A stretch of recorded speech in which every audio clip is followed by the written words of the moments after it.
Allô, alors je vous parle de la deuxième ronde des auditions à l'aveugle de La Voix de la saison 2023.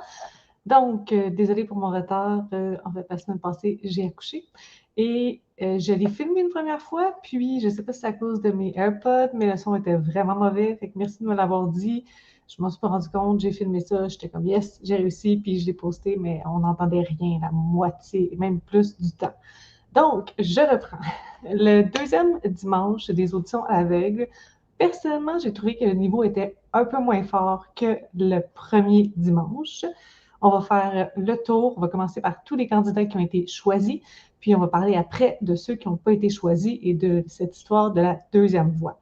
Donc, je sais que je suis comme un dimanche en retard, mais je vais faire la vidéo pour le troisième dimanche après. Donc, on y va avec la première candidate qui a été choisie, c'est Soreen. Donc, elle a eu les 4 coachs qui se sont retournés pour elle. Elle a chanté My Church. J'ai trouvé qu'elle avait un beau grain de voix, que ça sonnait un petit peu country, et que sa voix elle était solide sur les notes. Et j'ai trouvé qu'il y avait quelque chose de nasal un peu dans sa voix. C'est pas comme un défaut, c'est juste que ça venait un peu du nez. Donc, Soreen, elle a choisi d'y aller avec Marc. Par la suite, on a eu le candidat Junior Sander. Junior, ce qui est particulier dans son cas, c'est que sa voix a plutôt des sonorités soprano, très hautes.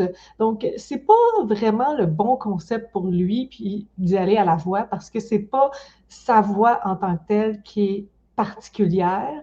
Lorsqu'on ferme nos yeux, c'est le contraste entre son gabarit et sa voix.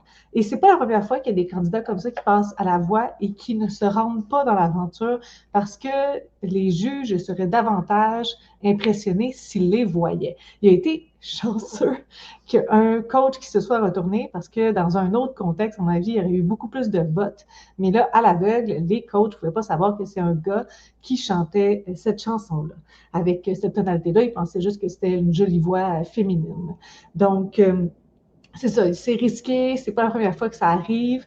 Il y a eu un gars, il me semble, une année qui avait chanté genre le fantôme de l'opéra, puis il faisait les deux voix, qui est quelque chose de vraiment phénoménal, mais de dos, ben, ça fonctionne pas, ça les met pas en valeur. L'autre chose qui a été, ma foi, dangereuse pour ce candidat-là, c'est qu'il a chanté l'essentiel de Ginette Renault.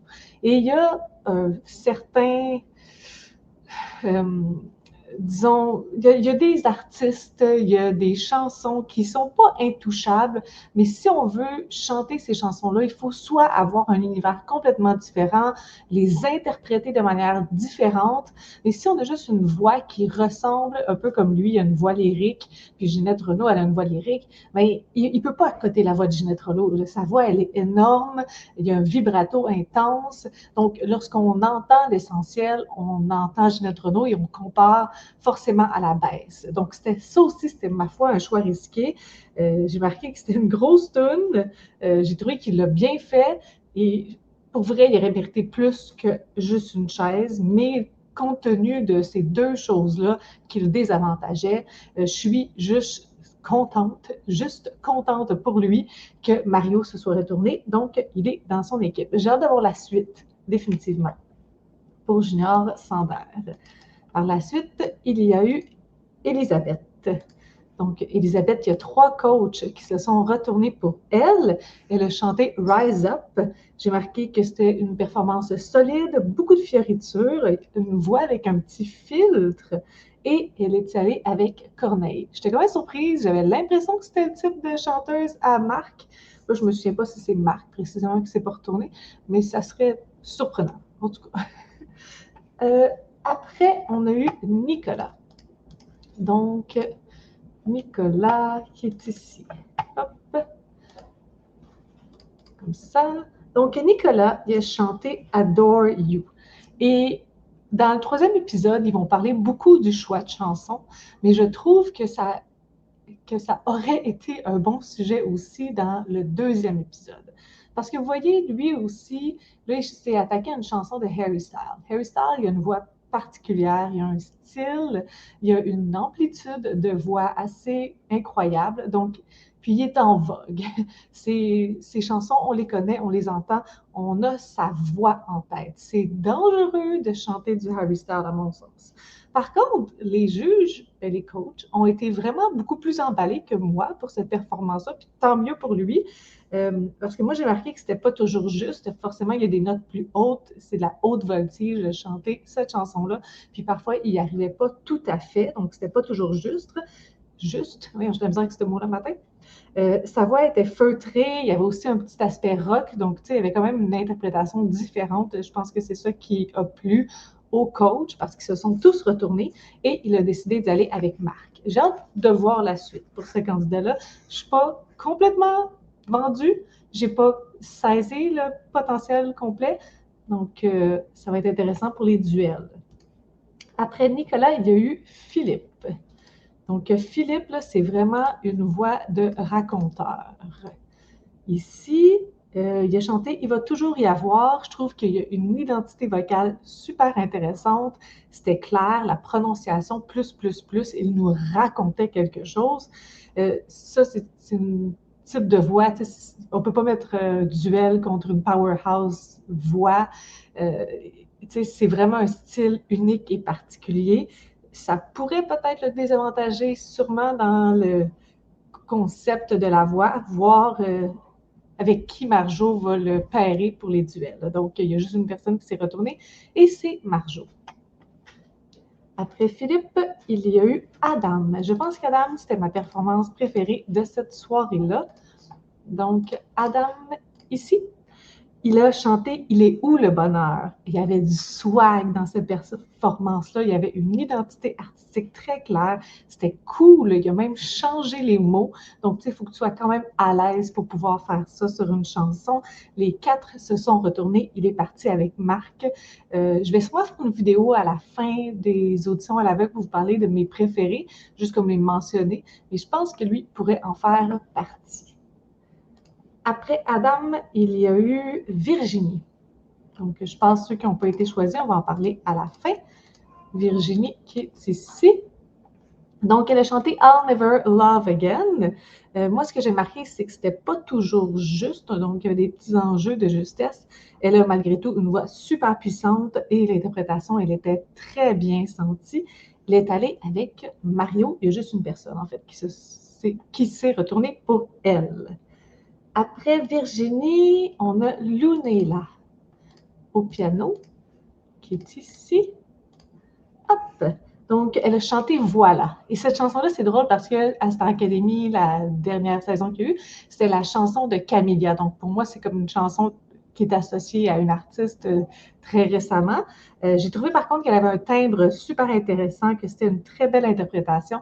Il y a 3 coachs qui se sont retournés pour elle et elle est partie avec Mario. Donc, je pense que ça va être une candidate à mettre sur notre radar aussi pour la suite. En parlant de Star Academy, on suit avec Jacques, qui s'est presque rendu à l'Académie l'année dernière. Jacques a chanté « Dancing on my own ». J'ai marqué que c'était juste, qu'il avait une belle voix, que c'était solide.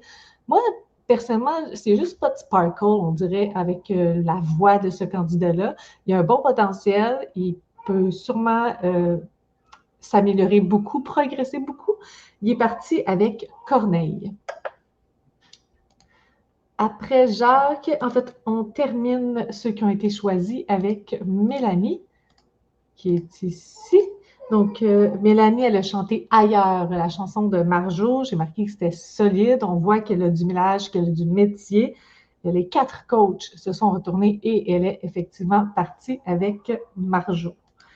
Et là, on a su dans cet épisode-là que la 5e coach, qui est sur le web, quelque chose comme ça va être Roxane Bruno, donc la 2e voix. Je n'ai pas trop compris le concept. Je comprends qu'elle peut voler des candidats qui n'ont pas été choisis, mais est-ce que ces candidats-là vont faire partie de l'aventure ou c'est comme une aventure parallèle sur le web uniquement?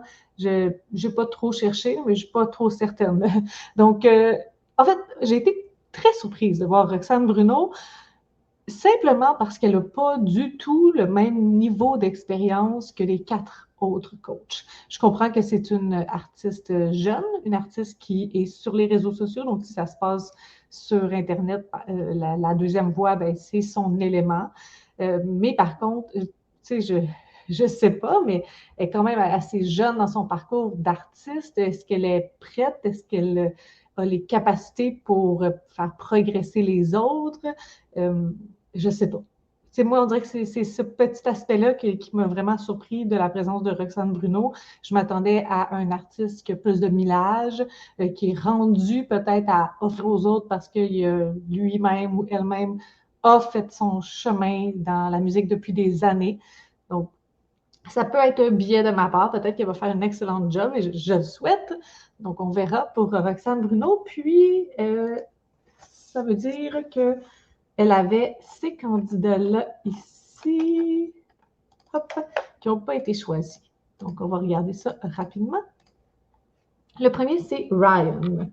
Donc, qu'est-ce que j'avais marqué pour Ryan? Oui, j'ai été super surprise que personne ne se retourne pour Ryan. Il a chanté à fleur de toi, une chanson de Vita que j'aime vraiment beaucoup. Et j'ai trouvé que son interprétation, elle était vraiment très, très bonne. J'ai marqué What lorsque personne ne s'est retourné. Donc, je suis contente que ça lui donne une option de plus, une deuxième chance. Euh, mais oui, j'ai été surprise. Puis c'est rare, absolument, que j'aime une performance que les coachs n'ont pas aimé.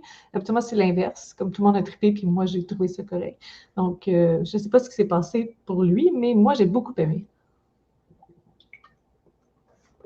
Après ça, on a eu Eric. Eric a chanté Entre deux joints. Vous voyez là encore une fois, c'est une histoire de choix de chanson. C'est une chanson de party qui fait lever la foule, qui fait lever le public, les spectateurs, tu sais, entre deux joints. Il nous a montré que c'est un showman, mais c'est pas ce genre de chanson-là qui fait retourner les coachs. De un, ça démontre pas grand-chose par rapport à tes capacités vocales. C'est pas ultra impressionnant. Ça permet plus les erreurs. C'est moins personnel et senti. Donc, lui, c'est vraiment ça qui l'a nuit, son choix de chanson. Par la suite, il y a eu Olivia et Lauriane, qui sont deux grandes amies qui ont vraiment un style très similaire aussi sur les photos. Olivia, elle aussi, s'était presque rendue à l'académie. Elles ont chanté, Olivia, elle a chanté Je m'envolerai. Lauriane, elle a chanté Pour l'amour qu'il nous reste. J'ai l'impression que c'était comme deux très belle performance, mais qui manquait un sparkle. Il manquait quelque chose de plus qu'une belle voix, parce que la voix, parfois, c'est ça aussi, tu sais. Il faut une impulsion qui donne envie de se retourner, qui nous donne tu sais, une personnalité qu'on détecte de dos, une voix qui nous fascine. Juste une belle performance, ça ne suffit pas nécessairement. On ne les a pas vu beaucoup, là. Les extraits étaient très courts pour les deux filles, mais j'ai l'impression que c'est un peu comme ça. Et Claude, qui a chanté J'ai quitté mon île, j'ai marqué qu'il avait une belle voix chaude. Tu sais, Claude aussi, c'était une belle performance, mais je pense qu'il n'y avait rien de renversant dans sa performance. Donc, oui, tu sais, il y a eu des petits enjeux de nervosité, ça c'est normal et tout, mais sans plus, ça ressemblait beaucoup à la version d'origine. Sa voix, tu sais, c'est pas une voix particulièrement différente. Il ne proposait pas une identité artistique surprenante non plus. Donc, ça fait en sorte qu'il n'a pas été choisi. Donc, voici mes commentaires pour la deuxième ronde, deuxième soirée des auditions à l'aveugle. Puis, ben, on va s'en reparler très bientôt pour la troisième soirée. Bye! Pardon.